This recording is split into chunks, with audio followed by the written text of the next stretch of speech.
Die with a smile. Make somebody else like yours. I will die with a smile, knowing that I did that. Even if I never achieve any of my goals, which I gotta say, I think I will. Even if I drop dead right now, the way that I treated people today, I'm cool with that. Yeah, I'm gonna stop because I'm gonna tear up. But yeah, yeah. Anyway.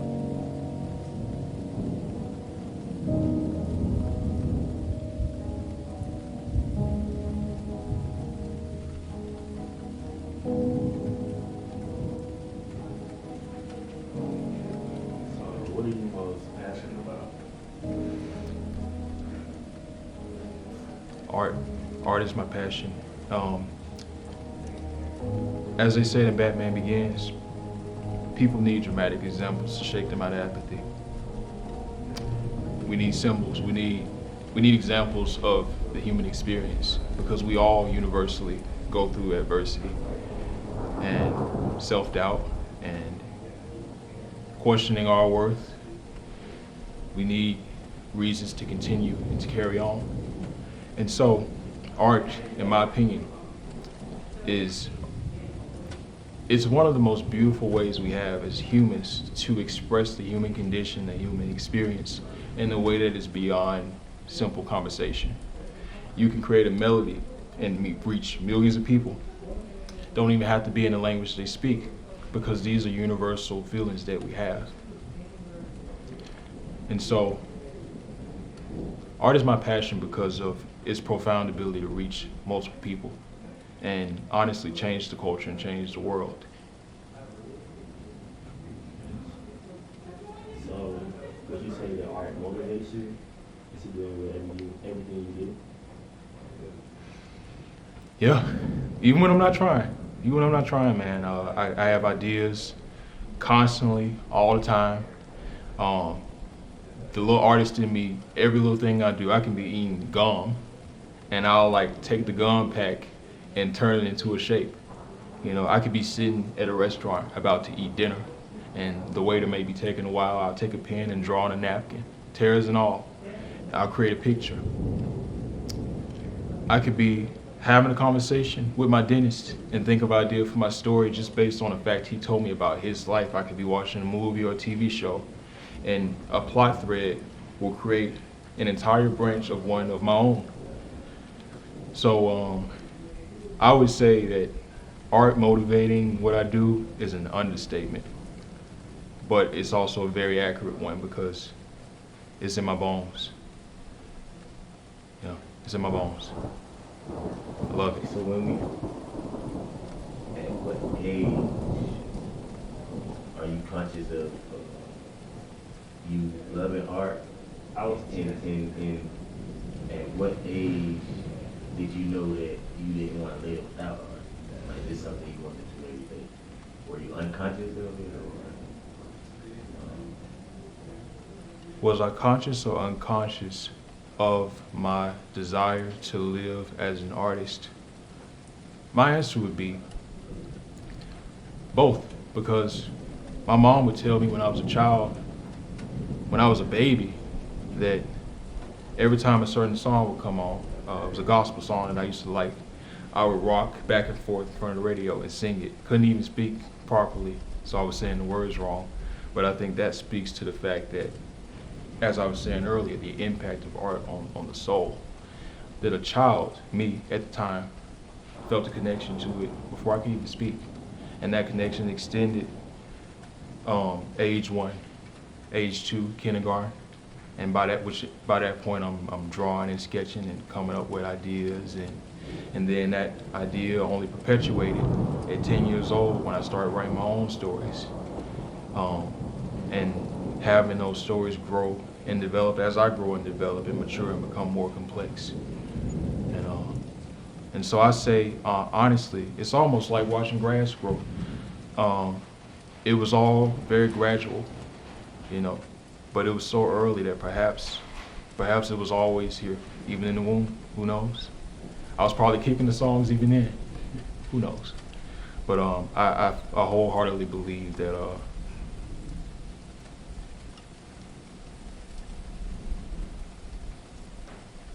the profound nature of these things goes beyond words.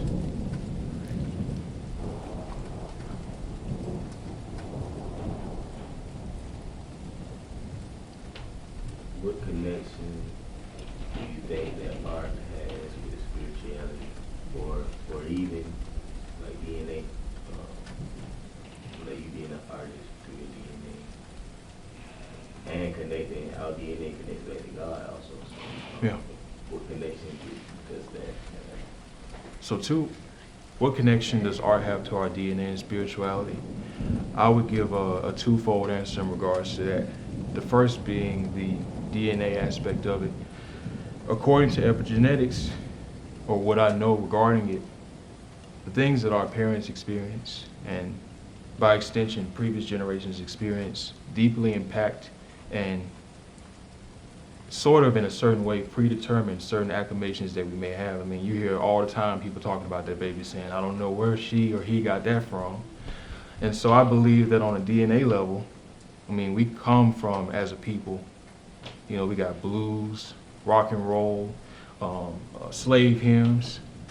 I think that alone, even going back to Africa, the drums, the dances, the tongues that we've forgotten, but that still reside behind our skin, that we don't even consciously know still live on. And so on a DNA level, I think it essentially gets passed on. I really do. I think we all just passing things on. And I think that in that sense, we never die. In terms of spirituality, as I had said previously, as I say often, I believe that our creative spirit is God-given, and that is a piece of God that we all have. If God can do all things, and we're all an extension of God, then it would make sense that we all have a piece of God in us. And for some people, it's the art of sports, or carpentry, or construction. For me, it's drawing and painting and music, the pursuit of excellence in that regard, or in that field. So, in summary, to summarize, the God connection, the spiritual connection, I feel like it is just essentially us each having a creator, the creator within ourselves. And God expresses the beauty of reality itself through each and every one of us in a multitude of ways. And I think that's very, very, very cool. Who would you say inspired you to be the most who you are today? That's another twofold answer. Honestly, I could list a lot of people, but I'll start with the two people who are the reason I'm on the planet, my parents. My mother is the strongest person. Actually, she asked me this once. We were on the phone. She asked, how would you describe me? And I answered that I describe you as the strongest person I know, who I trust more than anybody. And so just through her resilience, her persistence, her unwavering spirit alone, and seeing that, I'm inspired to do the best I can to not only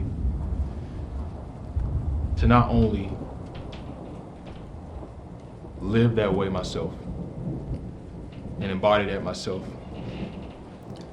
but also to never forget where I came from, why I am the way I am, and never not appreciate that, never fall short of those morals, because I have before, because I've made mistakes, as we all do.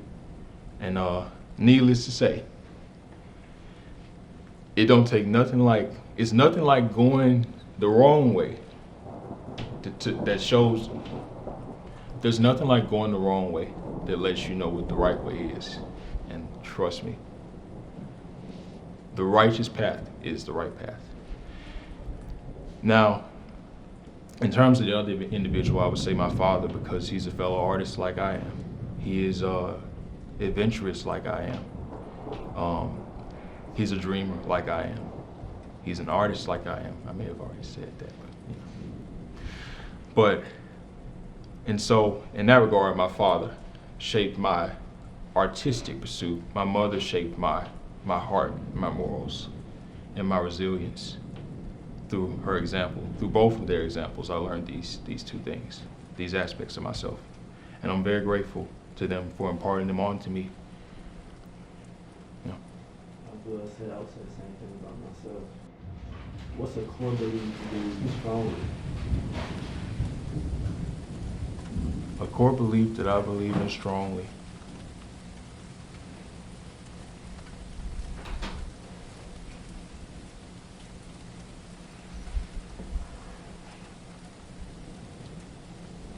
I think that we all get caught up in the goal and the destination because as humans, we have strong aspirations.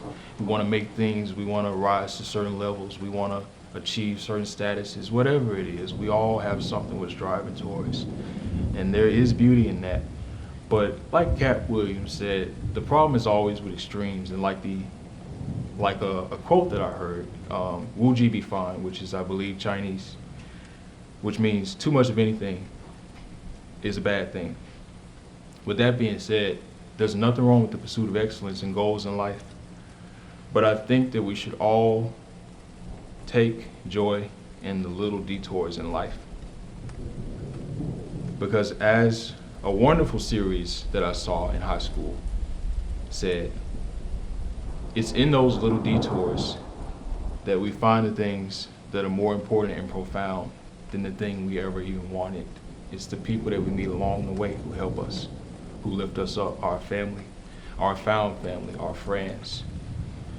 Because at the end of the day, we are all we have.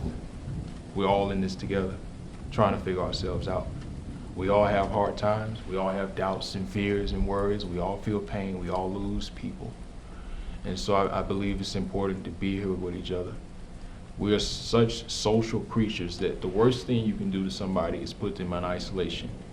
And even me, a self-proclaimed loner, a person who likes to be to himself, I'd be lying if I said I don't have that warmth in my chest when I'm gathered around people who I love, who I have history with, and we just existing together, having a good time, because that's priceless.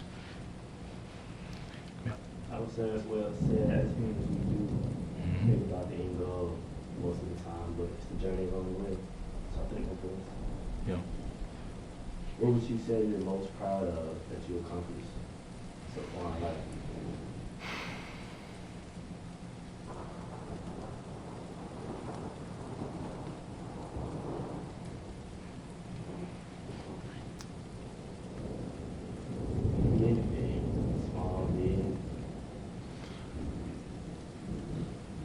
You know what I'm proud of?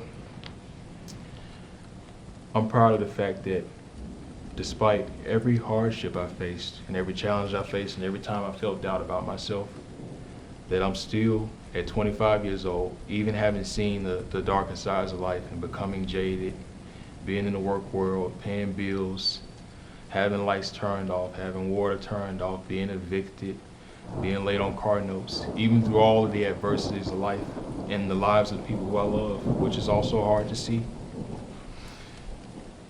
I still got that little kid inside of me that wants to create, that wants to be free, that wants others to also be free and create.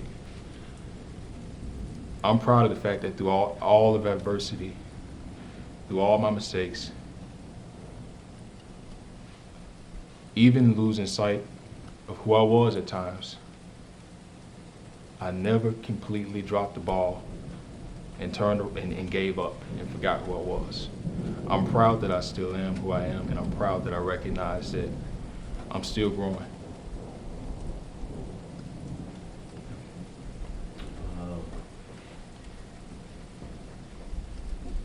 It's a popular term called a struggling artist, right?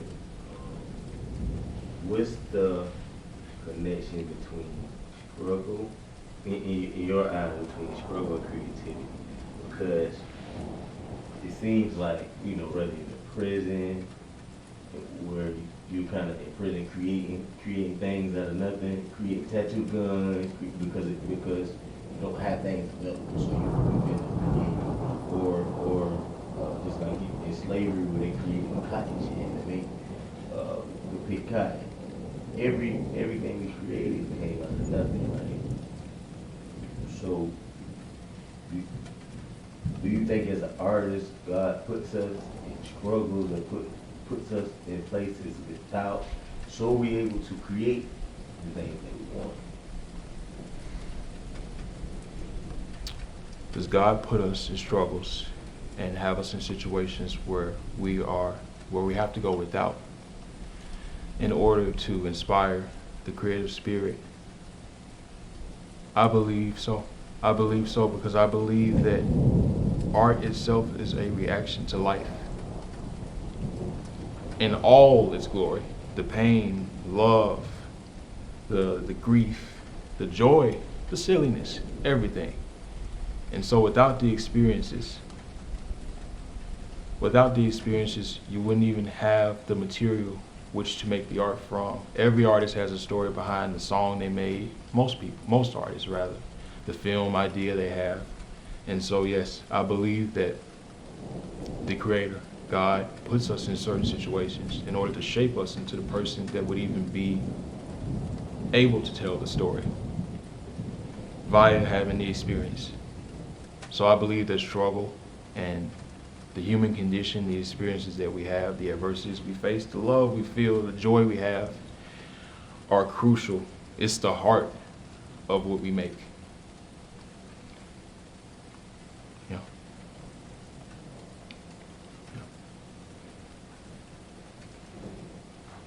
It's the heart of the art. That sound good. That sounds good. I was gonna ask you, how much could I talk back after we had the conversation? I ain't want to. Nah, you can't. So this ain't no. You know, we just gonna chop this up Yeah. for this YouTube. So.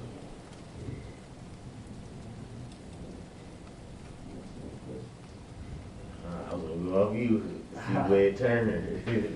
If you have another one, that's fine. But we got a lot. We got some big content. Yeah. We might get an Oscar again. We gotta put this on too. You know, that's funny. My grandma made me. Bless my grandma. She's still living. She lived here. Yeah. She was saying that I was on the phone and she was like, "Man, I love our conversation." She was like, "You need to be some type of speaker or something. You just so intelligent. You so intelligent." Serious. It's always seen it though. I love my grandma. I gotta call her tomorrow. Man, you so crazy. It's so crazy. My sister used to say that too. Like I've talked to her, especially when you get to a level of knowledge where you having a conversation with somebody. And they're like, hold on, let me write that down. Yeah, for sure. And My mama did that when I was giving her a revelation about her own life. but then you reach a point where you get this so often. You're like, damn. You get to the point where I need to write a book. Yeah. I seen somebody say that. It was a guy talking about how he had just talked to his girlfriend and she'd write it down. She came to him and like, baby, you said all these things. I'm gonna start a book for you. Yeah. Yeah, that's beautiful. That's beautiful Yeah, that she's supportive. But he was saying like, man, it's a good girl. She's showing me things that I wouldn't even. I never thought about writing. There's not a lot of people like that these days. That's a hidden gem. Yeah. Yeah. Yeah. A lot of She people. care about her. A lot of people actually try to tear you down sometimes because they don't want to see you doing better than them. So it's a very beautiful thing to have somebody that supports you and that celebrates with you, that encourages you. Yeah. Because we need that. We all need that. Because we all had a monologue with ourselves, that inner monologue of wondering, like, should I keep going? You know, our emotions constantly change. The facts never change, but the facts rarely change. But our emotions always change. We go up and down. It don't always rain. It's not always sunny. We're not always happy. We're not always sad. And so in the middle of those emotional changes, I believe we need people to encourage us and remind us who we are. And sometimes we have to remind ourselves who we are. And we certainly all need an anchor to guide us, an inner compass when we feel lost, when we feel adrift, as I have been in my life. You know, without an anchor, man, life is perilous because you have nothing solid to turn to in times of doubt. And in the darkest times, my favorite show of all time, Avatar: The Last Airbender, a character was going through doubt, and his wise old uncle told him this. He said something along these lines. He said, "You must never give in to despair, because of doing that, you open yourself to your lowest instincts. In the darkest time, Hope is something that you have to give yourself. That is the meaning of true strength. Was that from Uncle Aro one time? That was from Uncle Iroh. Yeah. Sound like you said. Yeah, Avatar is constantly dropping the sauce though. I mean, they have so many profound, and it had no business being such a deep show on Nickelodeon for kids. It was empowering us to get that young. Yeah. And that's how you know that they weren't just in it for money. Passion. Because they could have just made any kind of show and made money. Kids, kids make it bright, make it fun. Kids will watch it. To put that many, that much of a layered writing and character development, you can visit it as an adult and having a completely different experience, as I have many times. Because then you're a different person, and so your reaction to the art is different. That's another thing I love about art. You get something out of the best, deepest art. You get something new out of it every time. It has replay or rewatch value. So watch The Matrix. I notice something different every time. Yeah, that's deep. What you know about the Matrix, about the creator? Larry and Andy Wachowski, but the original creator, Yeah. because they weren't the creators. The original creator, her name, I'm drawing a blank here, Yeah. but You on the right track, see that means you know something.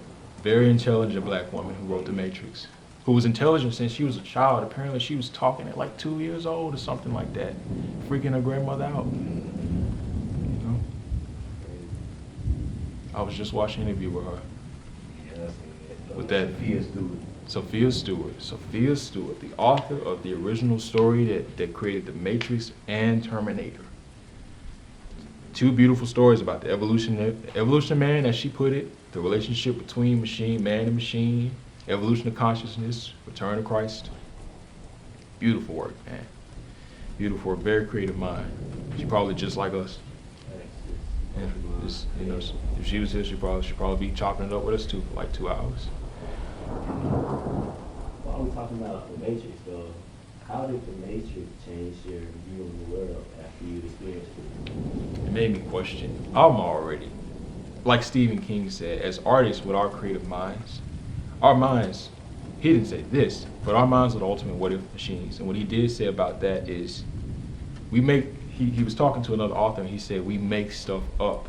And when we don't put that energy towards a creative process, we turn it on ourselves. And that can be pretty perilous, I won't lie, in the mind. But the beautiful side of that is that the possibilities are limitless. That's how things get built. Some crazy guy said, let's put a metal tube in the sky and put wings on it like a bird.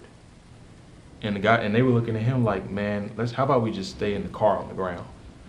Before cars, somebody say, let's create a little box and put tires on the bottom. And then they were probably looking at him crazy, like, man, let's just stay on these fast, reliable animals. And so that what if creative mind, that inner child in all of us that picks up a stick and turns it into a sword, I think that is the driving force for all innovation. I really do. And I think that it's important to not let that part of us die. Michael Jackson knew that. That's why he was such a brilliant artist. He was in touch with his inner child. A lot of people thought he was weird, but he was free in that sense. And he created work that was breathtaking, that will live far beyond him. And that is goals. That's goals, man. That's a legacy. That's impacting people's lives decades after you're gone. I got into Michael Jackson after I found out he died because I was too young to understand the artist he was while he was alive. His life impacted mine, post-mortem. That is unprecedented. So yeah.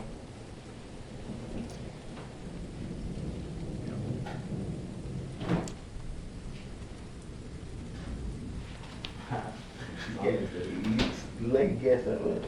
Huh? Like you got something else, that's it. Man, we can go all night. For real. I can keep going on this topic. If you got something else, that's cool. But either way, man, I'm enjoying myself immensely more than I thought I would. Yeah. You often find that sometimes, though, like when you go into any new experience, party, whatever, you start kind of. We as humans, we do that. We survival machines. At the end of the day, we anticipate outcomes. And then you get to it and it's like, oh man, this is like even better. And even when it's not, you learn a lesson. So there's value in both. I believe in that as well. I think it's always beauty to be found in almost anything, no matter how hard it is. Somebody's death is tragic, but the impact that their life had creates things that they may not even have imagined.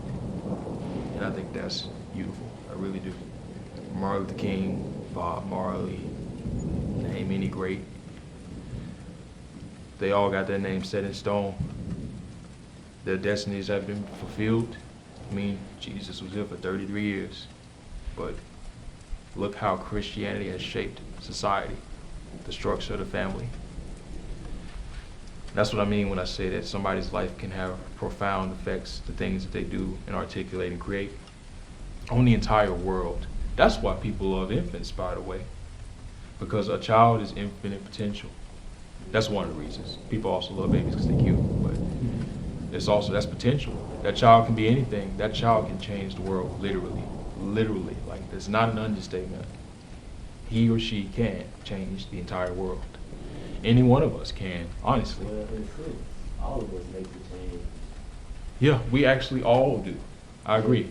I agree. If you wasn't here, that would be totally different. Somebody else's life.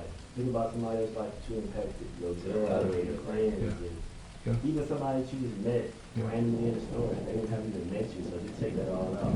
If this generous changed the world. Yeah, if this generous gentleman wasn't here, I would be drinking a beer up there playing the game with you. And that's cool, because I work this week. I get some downtime. But this, I couldn't even imagine I would be doing this right now. And I'm kind of glad I didn't know, because then, knowing how I think, I would have been like, in my mind about it. I still would have done it, but, you know, the build up. He was like, you should go down there. I'm like, I would have been at the mall planning it. I would have been at the mall planning, you want some food, Tyrell? Like, no, I'm thinking about this video. I've been in the bathroom rehearsing. But yeah, all jokes aside, man. Life, for all of its joy and all its sadness and sorrow and all the emotions, I truly believe is beautiful. And I find myself taken aback. The older I get, reflecting on everything, I'll be teary-eyed just thinking about the fact that your voice used to be high, and we used to all play the game and hang out in the rooms, and that's not the case anymore. Not only teary-eyed because that time has passed, but also teary-eyed because I'm watching you grow into a man. And it's so wonderful to see the progression of the people you love, and I'm so lucky also to still be here to see life, you know? I'd be getting misty-eyed at Walmart, thinking about how Tamia used to have clamps in her head. I found a clamp on the ground one day, the little bow clamps, and I just thought about how that time we were so innocent, man. You know? that little black, big old bowl with the score on it. I remember all the clips in it. Yeah, man. Just little things. How when we used to be going out places, Mom used to be like, y'all rich? All those little things, man. It truly is beautiful. The good, the bad, everything. I get teary-eyed about it. I harbor no hate in my heart about anybody who's done me wrong. I just see it as a part of a lesson, and I'm grateful for all of them, everybody, because I believe we're all students and we're all teachers. We all teaching each other something. We all got something to learn, no matter who it is. As this gentleman was saying earlier, it don't matter who it is, man. We all got something to teach each other. It's true. Even at an old age, even when you down the line. And that's the funny way that God works, because you can say, Lord, please make me patient. And this kind of goes into the mysterious ways. You will then be presented with a wonderful opportunity to be patient when the lady at Walmart is slowly counting her change. I think that we get tests like that all the time to see if we really have changed, to see if we really have learned the lesson. And I think that God will show you over and over again, take you through the experience, because you need to see something. You need to see something to become the person that the revelation unfolds you into in order to step to the next thing. My experience, all my experiences I've had is the reason why I'm sitting here articulating. I'm not sitting here going,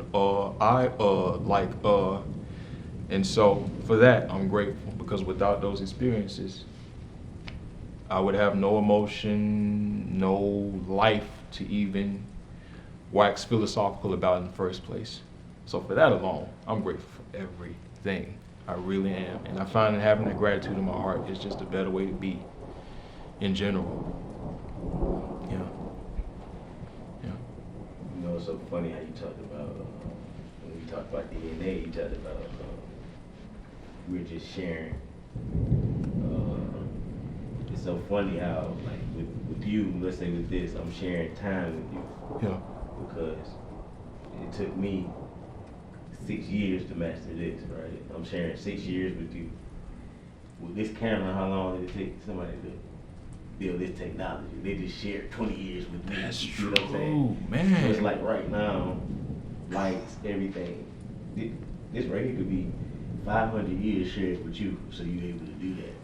I gotta say this, and this is not an understatement. Mm-hmm. I have never heard that concept articulated that way.